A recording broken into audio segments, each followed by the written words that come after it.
जैसी हनुमान ताल का नाम सुना था और देखा तो लगा वाकई में एक एक वेदी पर एक एक अतिशय क्षेत्र बन सकता है।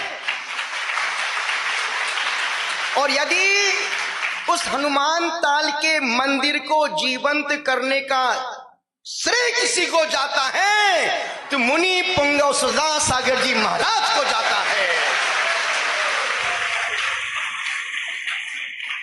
हमेशा गुणवान के गुण गाना चाहिए, अच्छे कार्य की अनुमोदना और प्रशंसा खुले मंच से करना चाहिए। जब मैं भगवान के चरणों का स्पर्श किया एक अलग ही अनुभूति, एक अलग ही फीलिंग आई। और जिन जिन मंदिरों में हम आज गए, जहां जहां से दर्शन करते देव वंदना करते करते आए, प्रत्येक मंदिर में ऐसा लगा जैसे पर्युषण पर्व आज ही चल रहा हो। सारे मंदिर भक्तों से स्वाहा स्वाहा स्वाहा, पूजा पाठ अभिषेक, पूरे जिनालय भक्तों से भरे थे। जब हनुमान ताल के मंदिर में आए, आपका से 1 मिनट बचा है, बात समाप्त कर दूं। मुझे मालूम था जैसे ही वहां बैठे भगवान का स्पर्श किया, एक अद्भुत आनंद, अभी भी रोंगटे खड़े हो रहे हैं। मुझे लगा कि सिर्फ प्रक्षाल करना, पूजा करना, क्योंकि आज के हर व्यक्ति के जीवन में, घर में, परिवार में, व्यापार में कुछ ना कुछ कष्ट है और संपूर्ण कष्टों का इलाज हनुमान ताल का मंदिर है। या यूं कहूं कि पूरे संपूर्ण जबलपुर का सर्वौषधि मंदिर जिनालय यदि कोई है तो वो है हनुमान ताल के बड़े बाबा आदिनाथ भगवान। सर्वौषधि, ध्यान रखना, कोई बात मैं फोकट में हवा में नहीं करता हूं, वही बोलता हूं जो भीतर से निकलता है।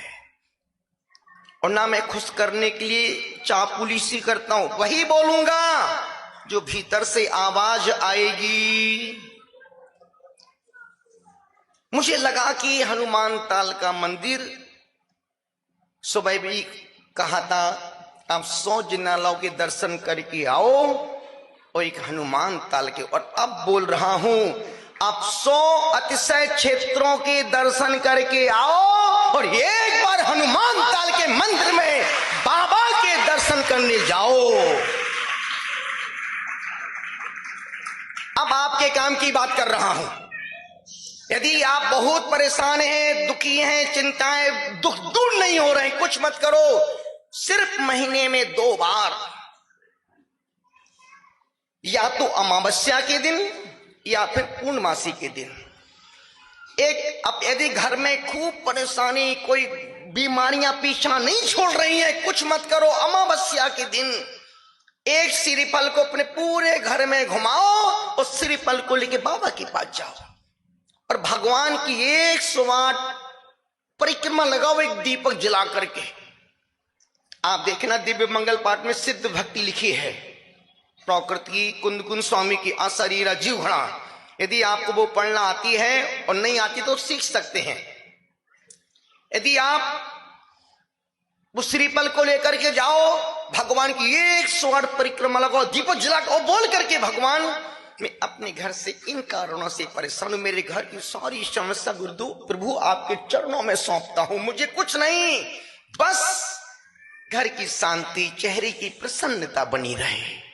आप मुझे कितना ही, मैं कर्मों से कितना ही दुखी परेशान हो जाऊं इसका गम नहीं है, बस प्रभु इस श्रीफल इसलिए चढ़ा रहा हूं कि मुझे दुखों को सहन करने की आप शक्ति देते रहना, कि मैं कभी धर्म से विमुख ना हो जाऊं। क्योंकि आज की तारीख में सबसे ज्यादा यदि कोई भटक रहा है धर्म के नाम पर तो दिगंबर जैन व्यक्ति भटक रहा है।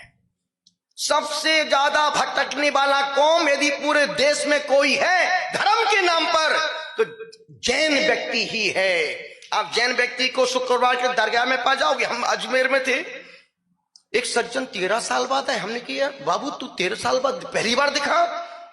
बोले गुरुदेव मैं अजमेर हर साल आता हूं।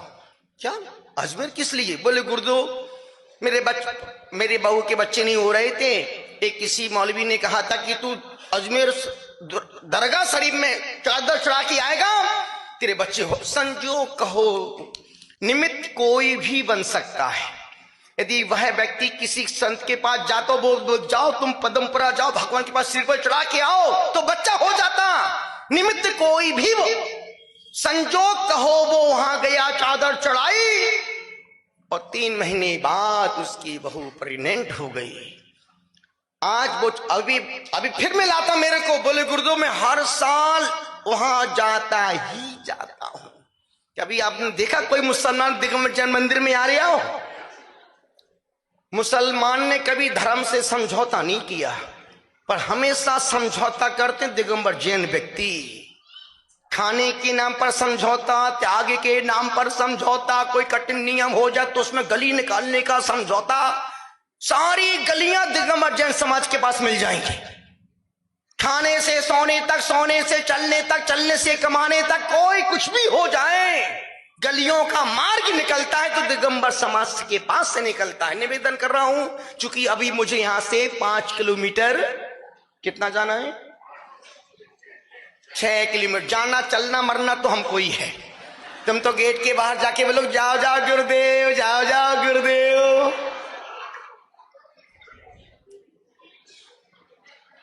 निवेदन कर रहा हूं